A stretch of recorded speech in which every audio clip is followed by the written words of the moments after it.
Bismillahirrahmanirrahim. Assalamualaikum warahmatullahi wabarakatuh. Pemirsa Layak TV, ayahanda dan bunda, alhamdulillah kita masih diberi kesempatan oleh Allah untuk berbagi informasi. Kali ini, pembacaan tafsir Quran surah Al-Balad atau surah ke-90. Tafsir ini bersumber dari Quran Kemenak Go.id. أعوذ بالله من الشيطان الرجيم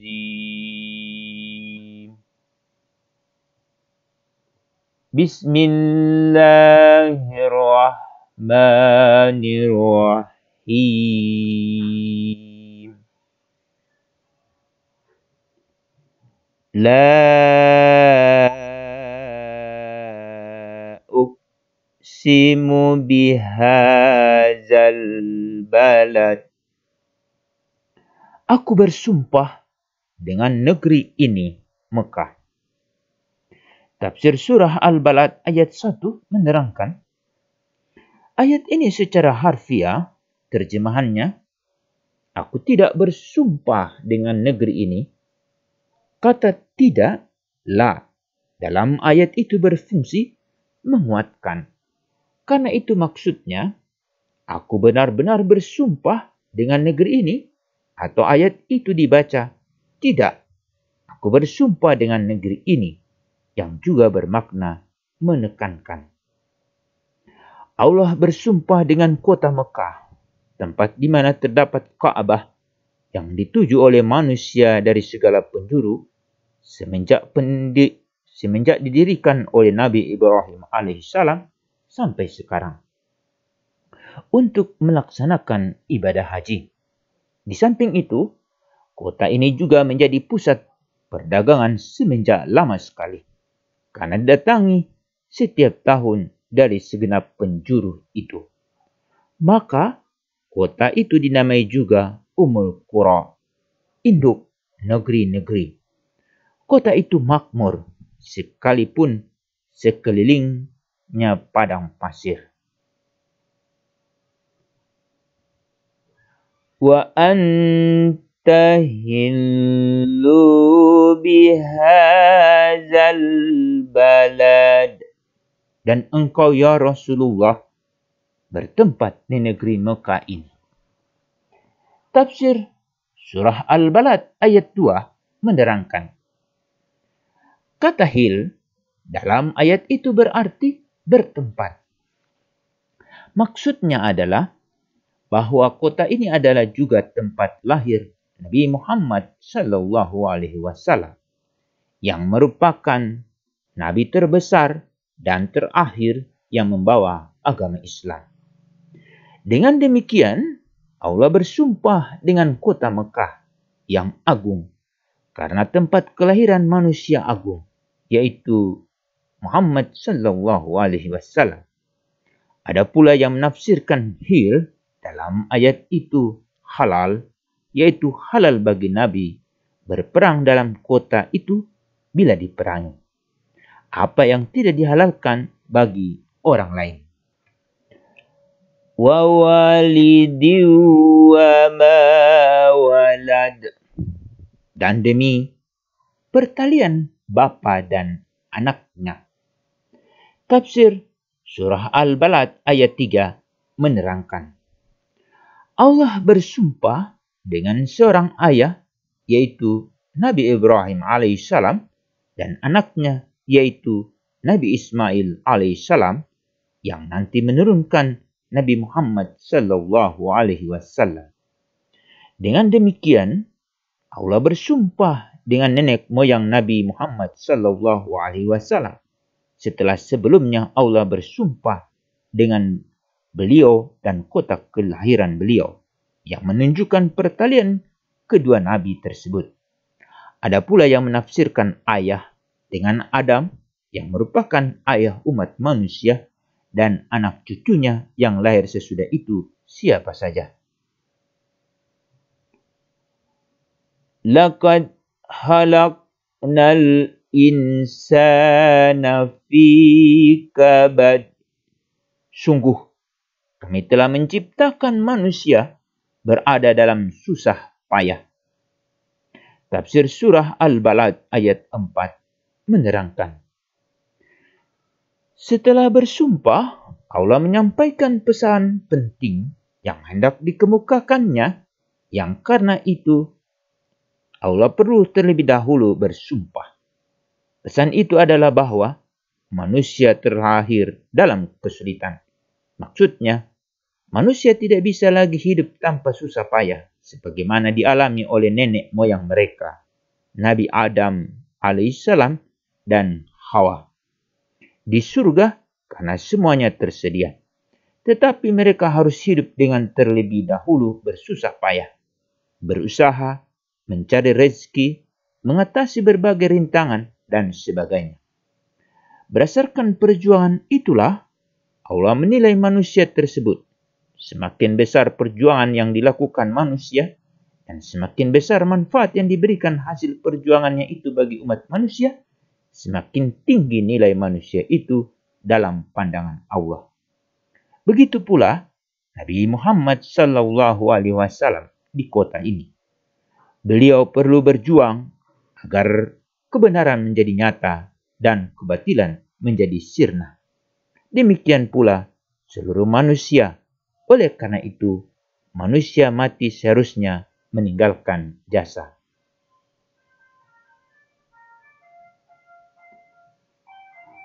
Ayahsabu allayyak dira alaihi ahad.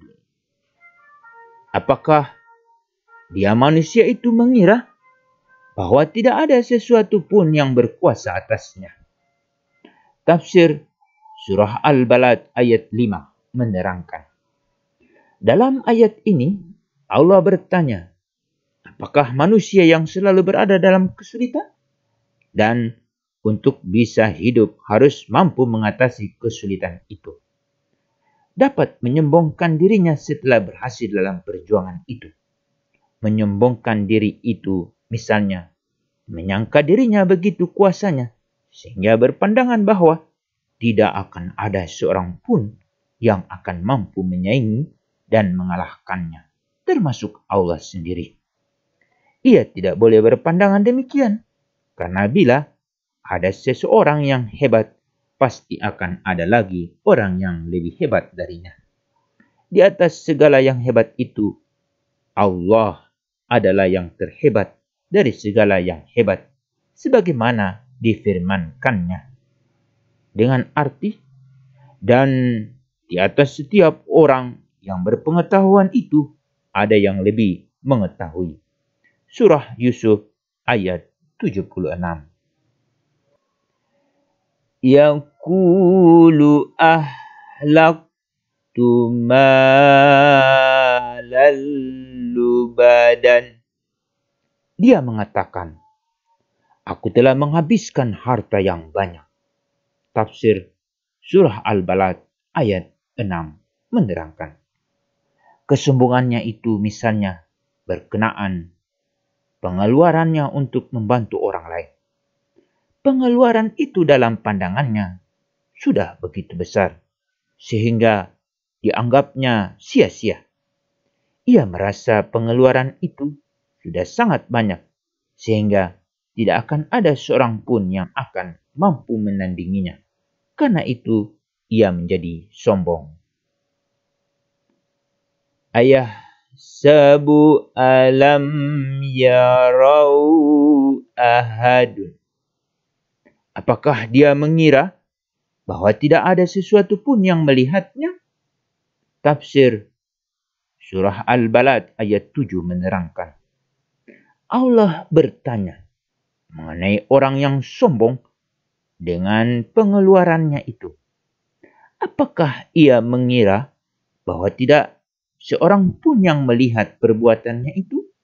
Artinya, bila ia sombong dengan pengeluarannya itu, berarti ia mengorbankan kekayaannya hanya untuk mencari nama. Maka pengorbanan itu tidak akan diterimanya. Jangan ia menyangka bahwa Allah tidak melihat perbuatannya itu dan tidak mengetahui motif di balik perbuatan baiknya itu yang tidak diketahui oleh manusia. Alam naj'al lahu ainain. Bukankah kami telah menjadikan untuknya sepasang mata? Walisanan wasafataini dan lidah dan sepasang bibir. Wahadainahun najdain, dan kami telah menunjukkan kepadanya dua jalan kebajikan dan kejahatan. Tafsir Surah Al-Balad ayat 8-10 menerangkan. Allah selanjutnya bertanya mengenai orang itu. Tidakkah kami beri ia dua mata? Artinya, untuk dapat mencari kekayaan, ia perlu dua mata. Lalu siapakah yang memberinya dua mata itu bila bukan Allah? Untuk mencari rezeki, ia perlu berbicara. Lalu siapakah yang telah memberinya lidah dan dua bibir untuk mampu bicara? Dalam membesarkannya, ia telah menyusu pada kedua susu ibunya. Siapakah yang telah menyediakan air susu ibunya itu bila bukan Allah? Dengan demikian, keberhasilannya adalah karena bantuan dan kasih sayang Allah. Oleh karena itu, dia tidak perlu menyombongkan dirinya karena hartanya. Di samping itu, mata, lidah, dan nafsu adalah nikmat Allah kepadanya yang tiada taranya. Ia akan bertemu dengan dua jalan yang disediakan Allah, yaitu jalan yang benar dan jalan yang salah. Ia perlu menggunakan mata, lidah, dan nafsu itu untuk jalan yang diridhoi oleh Allah. Falaqtahamal aqabah, tetapi dia tidak menempuh jalan yang mendaki dan sukar. Tafsir Surah Al-Balad ayat 11 menerangkan. Dalam ayat ini, Allah bertanya, apakah tidak sebaiknya ia merapikan jalan mendaki yang terjal? Artinya, manusia seharusnya bekerja keras dan berjuang semaksimal mungkin mengatasi segala rintangan supaya berhasil menyelesaikan pekerjaan-pekerjaan besar dan meninggalkan jasa-jasa besar. Wa ma adraka mal aqabah, dan tahukah kamu apakah jalan yang mendaki dan sukar itu? Tafsir Surah Al-Balad ayat 12 menerangkan. Allah bertanya kepada manusia untuk memotivasi mereka, apakah jalan mendaki yang terjal itu? Artinya, pekerjaan-pekerjaan besar itu memang sulit dikerjakan, tetapi harus diatasi. Fakku raqabah, yaitu melepaskan perbudakan hamba sahaya. Tafsir Surah Al-Balad ayat 13 menerangkan. Allah menegaskan bahwa pekerjaan besar yang sulit dilaksanakan itu adalah memerdekakan budak. Hal itu karena perbudakan pada waktu itu sudah sangat dalam merasuk ke dalam kehidupan masyarakat sehari-hari. Baik di dunia Arab maupun di luarnya, segala aktivitas manusia seperti perdagangan, pertanian, kemiliteran, bahkan kehidupan sehari-hari dan sebagainya tidak akan bisa berjalan dengan baik pada waktu itu tanpa adanya budak yang mengerjakan pekerjaan-pekerjaan berat. Namun, Allah meminta umat Islam agar menghapus perbudakan. Pelaksanaannya memang tidak sekaligus, tetapi berangsur-angsur. Seorang tuan seharusnya dapat memerdekakan budaknya. Inilah yang dirasakan mereka sangat berat. Pemerdekaan budak juga dilakukan melalui cara-cara lain. Misalnya, dengan sanksi pelanggaran-pelanggaran yang hukumannya adalah memerdekakan budak. Juga dengan cara memberi kesempatan kepada budak itu untuk menebus dirinya. Au it'amun fi yaumin zimas ghabah, atau memberi makan pada hari terjadi kelaparan. Tafsir Surah Al-Balad ayat 14 menerangkan, pekerjaan besar dan berat lainnya yang sulit dikerjakan adalah memberi makan orang pada musim kelaparan, ekonomi morat-marit, dan sebagainya. Hal itu karena yang memberi juga membutuhkannya. Namun demikian, Allah menguji umat Islam apakah mereka mau dan mampu mengerjakannya. Yatiman jamak rabah, kepada anak yatim yang ada hubungan kerabat. Au miskinan jamat rabah, atau orang miskin yang sangat fakir. Tafsir Surah Al-Balad ayat 15 sampai 16 menerangkan, memberi makan orang yang lapar pada masa kelaparan pertama sekali ditujukan kepada anak-anak yatim yang ada hubungan keluarga dengan pemberi. Siapa lagi yang akan mau memperhatikan mereka bila bukan keluarga sendiri? Karena orang tuanya sudah tiada. Perhatian pada keluarga memang harus didahulukan, sebagaimana sabda Rasulullah SAW sebagai berikut, yang artinya, sedekah kepada orang miskin adalah sedekah satu amal. Sedekah kepada orang yang punya hubungan keluarga ada dua amal, sedekah dan silaturahim. Hadis riwayat Ahmad, At-Tirmizi, dan An-Nasa'i. Selanjutnya, yang perlu mendapat perhatian utama adalah orang-orang miskin yang terhempas ke tanah, yaitu orang-orang yang begitu miskinnya sehingga tidak punya tempat untuk berteduh. Mereka misalnya tunawisma, gelandangan, anak jalanan, dan sebagainya. Summa kana minal ladzina amanu wattawassaw bis sabri wattawassaw bil marhamah. Kemudian dia termasuk orang-orang yang beriman dan saling berpesan untuk bersabar dan saling berpesan untuk berkasih sayang.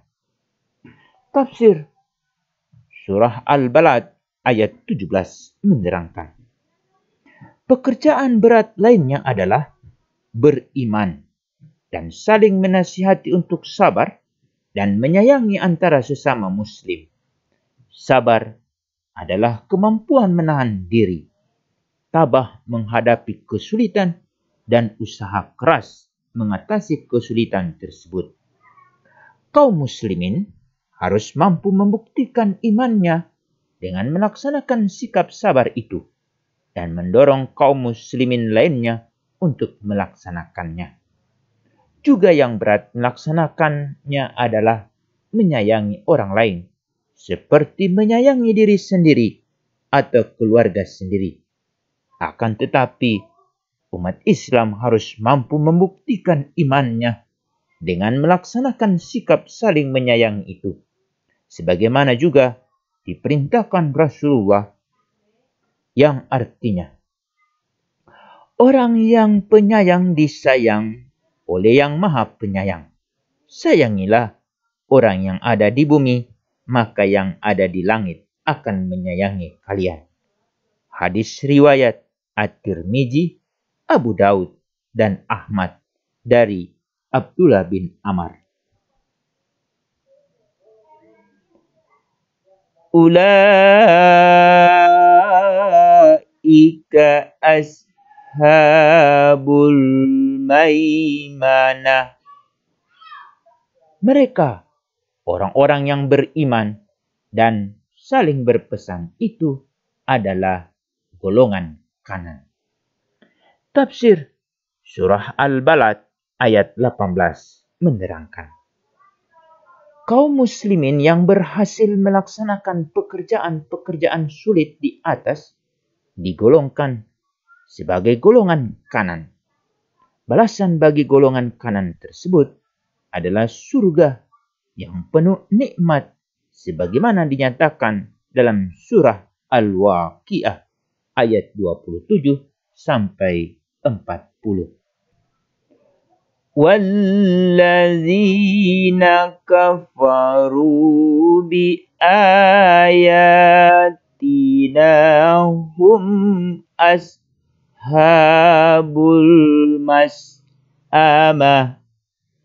Dan orang-orang yang kafir kepada ayat-ayat kami, mereka itu adalah golongan kiri. Alaihim narum mu'sadah. Mereka berada dalam neraka yang ditutup rapat. Tafsir Surah Al-Balad ayat 19 sampai 20 menerangkan, mereka yang ingkar tidak mau melaksanakan pekerjaan-pekerjaan besar dan sulit itu, mereka disebut ashabul mas'amah, yaitu golongan kiri. Tempat mereka adalah neraka yang tertutup rapat, sehingga neraka itu begitu luar biasa panasnya. Mereka itu tentu akan sangat menderita di dalamnya. Dengan demikian, ia menemukan kesulitan hidup yang tiada taranya di akhirat. Tidak sebanding dengan kesulitan mengerjakan perbuatan-perbuatan baik waktu di dunia. Sadaqallahul azim. Maha benar Allah atas segala firman-Nya. Demikian pembacaan tafsir Quran Surah Al-Balad. Semoga ayahanda dan bunda dapat mengambil hikmah-hikmah yang dipesankan oleh surat ini. Demikian, Assalamualaikum warahmatullahi wabarakatuh.